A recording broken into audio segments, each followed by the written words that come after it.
वास्तुशांती म्हणजे काय आहे की सुरुवातीला वास्तुशांती का करतो याचं कारण तुम्हाला मी सांगतो की पूर्वी अंधकारसूर नावाचे राक्षस माजले होते आणि त्या राक्षसांची भूक एवढी होती ना तर ते याच्यावरती म्हणजे जीव जीवाने जेवढे होते ते नष्ट करायचे.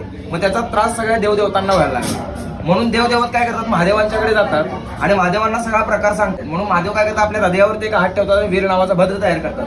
त्यांना काय सांगतात की तिथे जे काही राक्षस माजलेले आहेत त्याचा पूर्ण तुम्ही नाश करा. तो भद्र जो असतो तो भद्र जातो आणि डायरेक्ट काय करतो, त्या राक्षसांना खातो. त्याची जी भूक असते ती राक्षसांची डबल होते आणि त्याचे भूक डबल झाल्याच्या नंतर परत मग हा त्रास कोणाला व्हायला लागतो, देवदेवतांना. म्हणून देवदेवत काय करतात, चिडतात आणि त्याच्या पाठीवरती बसतात. मग तो पालता पडतो आणि त्याचा स्वस्त गुदमरतो आणि मग तो कोणाकडे शरण जातो, विष्णूच्याकडे जातो.